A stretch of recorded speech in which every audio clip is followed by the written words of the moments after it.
ये चार पुरुषार्थ शास्त्र में सामान्यतया विचार किए जाते हैं, धर्म, अर्थ, काम और मोक्ष।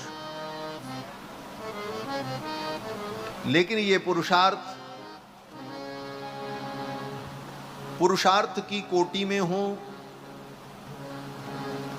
ये भक्तों ने स्वीकार नहीं किया।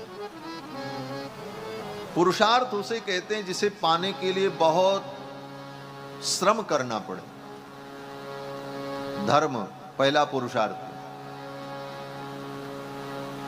बोले धर्म बहुत बड़ा पुरुषार्थ है, लेकिन अपनी अपनी शक्ति के अनुकूल हर व्यक्ति कुछ न कुछ धर्माचरण कर ही लेता है जीवन में। और रही बात अगर कहा जाए कि सारे धर्मों का आचरण हमने कर लिया, तो धर्म के जितने नियम हैं उन सारे नियमों का पालन कोई कर सके, यह संभव ही नहीं। कोई कहे अपनी छाती पर हाथ रख करके धर्म के समस्त नियमों का हमने पालन कर लिया, बोले संभव नहीं। हाँ, यथाशक्ति व्यक्ति अपने अपने धर्म का पालन करता है, तो यथाशक्ति अपने अपने स्वधर्म का पालन व्यक्ति करता है और अपने को धर्मात्मा मानता है। दूसरा पुरुषार्थ जो अर्थ है, अर्थ पुरुषार्थ भी, एक रिक्शा चलाने वाला भी अपना परिश्रम करके उतना धन कमा लेता है जिससे अपना पेट भर ले। और रही बात धन के सीमा की, तो अर्थ रूपी पुरुषार्थ की कोई सीमा नहीं है। बड़े बड़े उद्योगपति अरबों खरबों रुपए कमा चुके, लेकिन आज भी तृप्त नहीं हुए, कमा रहे हैं, उसका कोई अंत ही नहीं, उसका भी कोई अंत नहीं। तो अर्थ पुरुषार्थ भी अपनी अपनी शक्ति के अनुकूल व्यक्ति कमा लेता है। काम, बोले काम माने इच्छा, इच्छाओं की पूर्ति। बोले इच्छाओं की पूर्ति इस धरती पर आज तक सबकी सब इच्छा पूरी हुई हो ऐसा नहीं हुआ। बड़े बड़े राजाओं की भी इच्छाएं अधूरी रह जाती हैं। हाँ, रावण जैसे सामर्थ्यशाली दुर्धर्ष व्यक्ति की भी सारी इच्छाएं इस धरती पर पूरी नहीं हुई। कहां पूरी? तो कामनाएं सब पूरी हो जाएं ये कोई जरूरी नहीं। ऐसी स्थिति में जो जो कामनाएं हमारी पूरी हुई उन्हीं में हम संतुष्ट रह करके काम चला लेते हैं। तो काम पुरुषार्थ भी अपने अपने प्रारब्ध के अनुसार जीव को प्राप्त ही हो जाता है। चौथा पुरुषार्थ मोक्ष है। बोले मोक्ष बहुत बड़ा पुरुषार्थ है। मोक्ष को बहुत बड़ा पुरुषार्थ माना जाए।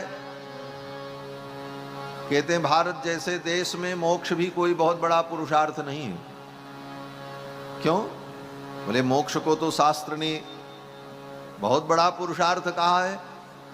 मोक्ष ऐसे नहीं मिलता है, कितनी साधना करनी पड़ती है। बोले हाँ, बात तो ठीक है, लेकिन भारत जैसे देश में मोक्ष भी कोई बहुत बड़ी बात नहीं। क्यों? बोले हमारे यहां शास्त्रों में लिखा है, मरते समय तुम्हारे मुख से अगर राम नाम निकल जाए तो तुमको मोक्ष मिल जाएगा। जिंदगी भर कुछ न किए, लेकिन मरते समय अगर राम निकला तो मोक्ष मिल जाएगा। कौन कठिन है? जन्म जन्म मुनि जतन कराही, अंतराम कही आवत ना। गीता में भगवान कहते हैं मरते समय अगर मेरा स्मरण कर लिया तो मुझे प्राप्त हो जाएगा, उसे मुक्ति मिल जाएगी। और बोले मरते समय अगर तुम्हारे मुख में गंगा जल किसी ने डाल दिया तो मुक्ति मिल जाएगी। अगर मरते समय गंगा जल नहीं मिला तो मरने के बाद तुम्हारे शरीर की जली हुई हड्डियों को, राख को अगर किसी ने गंगा में पहुंचा दिया तो गंगा के संबंध से तुम्हें मुक्ति मिल जाएगी।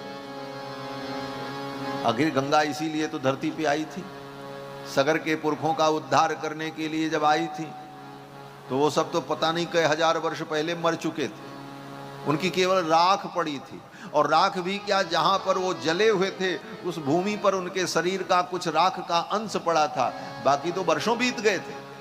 गंगा उस रास्ते से गई और गंगा का स्पर्श होते ही उन सबको मुक्ति की प्राप्ति हुई।